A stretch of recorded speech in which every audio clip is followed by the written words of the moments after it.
Good morning, USA. This is Mr. McBee, your host. Just wanted to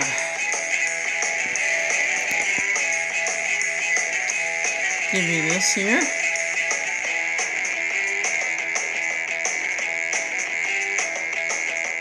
So, Katie D. Rob, see Beagle. Hot Top Bullsheets, Jim and Angie from Victor's Libertas. Hope you guys are still around. It's been a while. I've been going through some stuff and actually have a part-time job, seasonal. And working at updating the channel in some way. I sure could use some ideas, suggestions. Apologize. Keep in mind, I'm working on almost no budget for this YouTube channel, so please bear with me.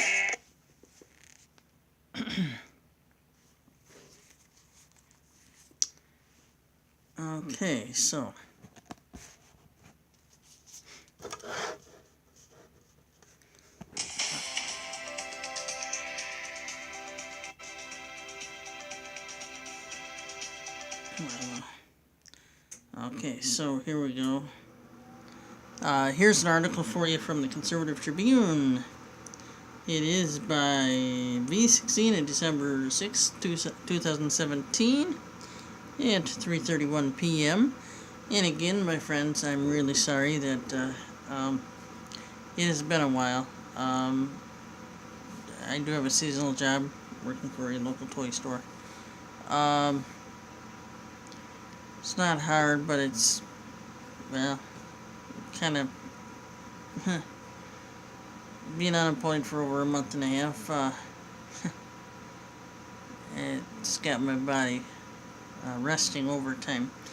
Anyways, so here we go. Liberals scream racism, but the real reason for helicopter names is awesome. For years, some liberals have complained about the military's longtime habit of naming helicopters after Native Americans, claiming that names such as the Apache, the Black Hawk, the Lakota, etc. count as slurs. Now we know why they call them libertards. But these simple-minded belly acres know absolutely nothing about the beautiful history behind these meaningful names. Thankfully, the staff at the U.S. Army Aviation Museum in Fort Rucker, Alabama, is able to fill in the blanks. Speaking 3 years ago with medium contribution Major Crispin Burke, an active duty U.S. Army aviator, the museum staff explained that the tradition began with Army General Hamilton Howze, a 20th century military figure and a towering force in the development of the U.S. copter strategy, according to the New York Times. According to the museum director, early Army helicopters had relatively benign names. The Hoverfly, Burke reported, that apparently didn't sit well with General Hamilton. Howe was one of the pioneers of air mobile warfare. Bob Mitchell, the museum's curator, pointed out that Howe envisioned the helicopter as a fast, mobile, stealthy machine on the field of battle, using terrain and vegetation as an advantage, similar to the warrior tribes that fought the U.S. Army in the plains and mountains of the West.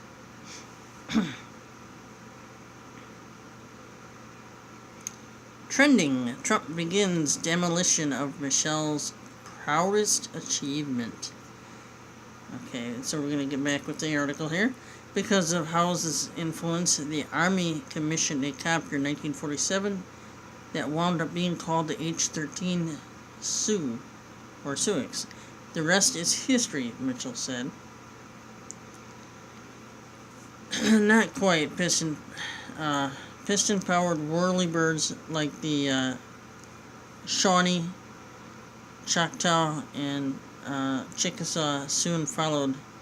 Burke wrote in 1959, the Army christened the first turbine-powered helicopter the UH-1 Iroquois, although aircrews would universally refer to their beloved ride as the Huey.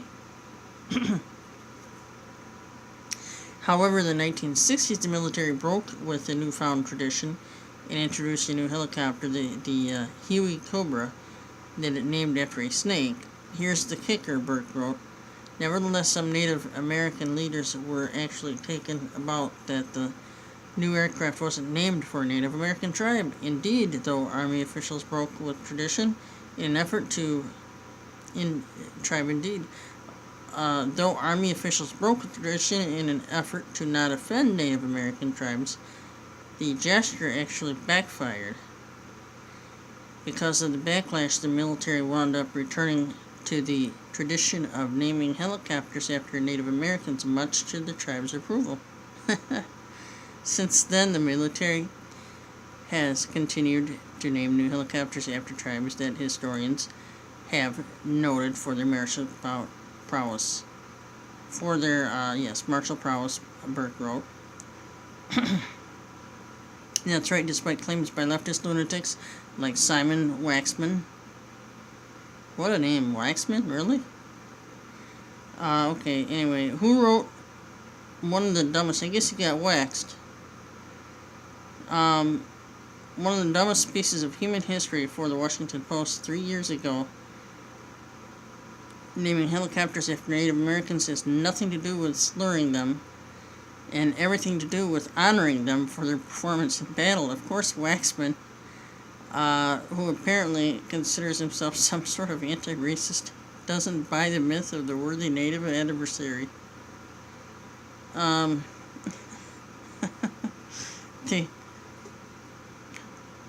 The conquered tribes of this land were not rivals, but victims, cheated and impossibly outgunned. He appended for the Post in 2014. Who's the real racist, ladies and gentlemen? Is it the military, which has been honoring Native Americans with their approval, I might add? Or is it the leftist loudmouth who views all Native Americans as nothing but victims? You know, I, for one, am extremely tired of this victim mentality. I could go on and on about that, because I could be a victim. I mean, I just got hit hard with unemployment. Got a new job with Denny's, held that for about a month and a half, and all of a sudden they decided not to put me on the schedule for no reason. Didn't give me a reason that they didn't want to schedule me anymore. Couldn't tell me that if it wasn't in their budget anymore, they couldn't tell me that, well, we can't afford you anymore, we're told to cut back. They couldn't tell me any of that. So that went down, and I had to go back to a job which I knew was closing at the time, which was my old job at Kmart. And anyways, so I mean, I could claim, so that store closed, and I became unemployed for over a month and a half. Well, I got back to Michigan, and I was hoping, because I looked pretty good for a new job with Dunham's Corporation, the sports store. Anyways, that did not pan out, and so it took over a month for me to finally get employed, and it is just seasonal. And thankfully Toys R Us did hire me. They gave me a shot for a seasonal position with them this year. But they kind of were very late to the party. Let's put it that way. They were very late to the party, because that interview, I believe, was held in early November, or at least mid-November. And there's no way it should have taken till December. It was just 1 week ago that they brought me in. So I'm going to work for 2 or 3 weeks, maybe pick up a couple paychecks. I'm surprised they even hired another person to begin with. It's so close to Christmas, and I can't stay, so anyways, I'm looking probably at this YouTube thing. I'm hoping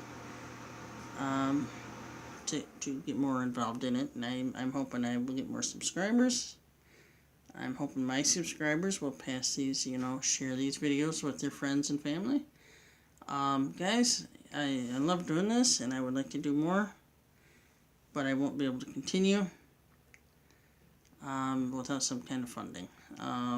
It takes a lot of resources off my devices, my tablet, my phone, my smartphone, my computer, and it takes a lot of my time, which I'm happy to share my time with you. One thing I've got recently is a lot of time, just not a lot of money, hardly any money.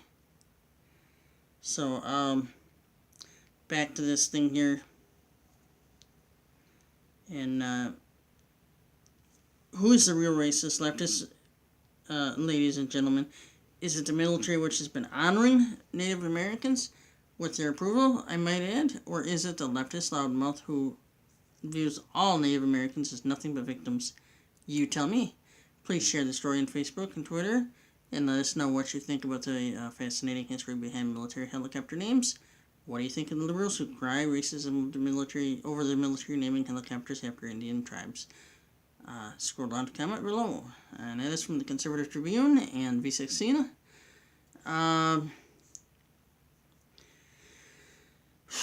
So anyway, my friends, let's check out a little weather here. I'll give you one for, we got one for in the Eastern Shore of Maryland, Sherwood, Easton, that area, St. Michael's. Current temp is 42 degrees, feels like 39, and this is what it is doing out there. And here we go.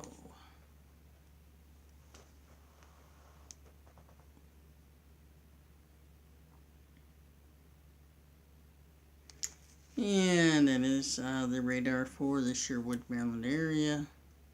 If you live in that area, just pay attention.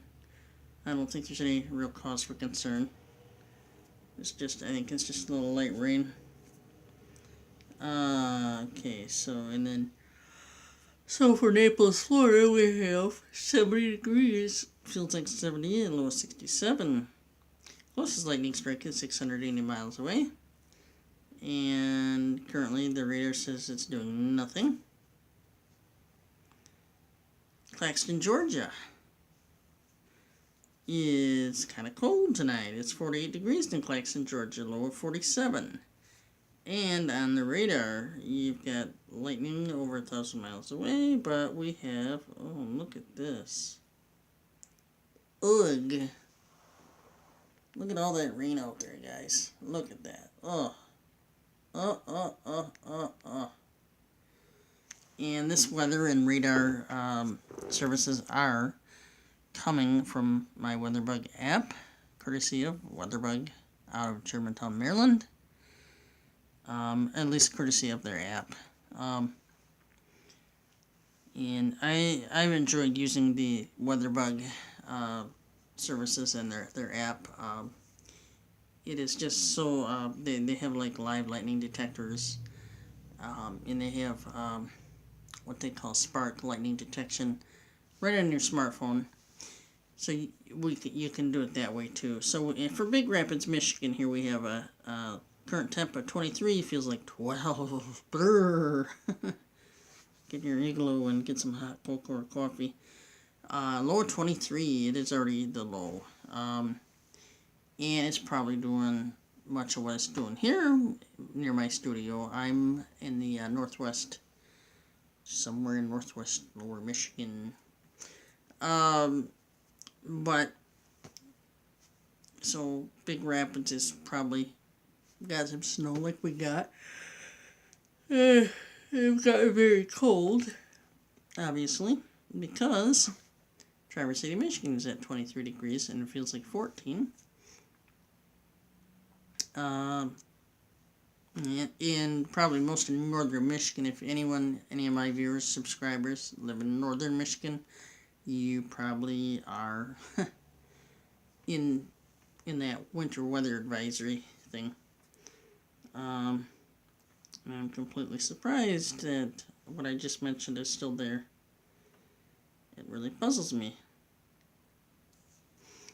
I would just like the snow to quit. I would like the winter weather advisories to quit. Oh, hey, you know what? Let's see what our favorite cryptocurrencies are doing. Okay, I think we can do that. So right now, it looks like Bitcoin, if I'm reading this right, forgive me if I'm not, Bitcoin looks like it is at 14, am I reading that? Oh, $14,350. Looks like, so that's Bitcoin. Boy, those charts look. Ethereum is at $441.55. If I am reading those right, and there we go. Got a pick up it for you. This is coming courtesy. I'm showing you the Coinbase app. Litecoin is at $101.44. Ethereum went up for quite a ways. Litecoin's going up pretty good too. I'm glad I looked at this and shared it with you. This is pretty impressive. So at any rate, my friends, that has been a shorter episode tonight of Good Morning USA. Well, actually, it would be morning probably before you get to view it. Sorry, I'm doing this, later at night, so you guys will hopefully have it when you wake up. If you're not night owls. Anyway, peace and love to all of you. That was the news. If you didn't know, now you do. I will try to bring more of the traditional Good Morning USAs to you, as well as some new things. I'm working on some things, very short videos, mini videos, they're 5 minutes or less, entitled GMU Shorts. No, it is not because I'm wearing my shorts, not this time of year. Anyways, so we'll be doing that, and boy, I would really like to get some other things going here. I'd like to do some on locations at various places. It's going to take some effort. It's going to take some additional resources, and at some point here, probably in the next couple months, it's Christmas time. I don't want to bog anyone else down. So what I'm thinking is probably sometime in January, I'll look at, putting some links up for either a GoFundMe account or my PayPal account, a PayPal account of mine. So you guys, a PayPal link in the descriptions, so that you guys can, if you want to, you can support this channel. But guys, I'm hoping this comes out good. And the last video I tried was a GMU Shorts video, and well, I tried to upload that like 8 hours ago. So I don't know what's going on with that, but YouTube wouldn't upload it. So it was extremely short, and usually those take about 2 minutes, maybe 5 minutes. So anyway, let's see how this works. Good Morning USA. This is Mr. Nick B for Good Morning USA.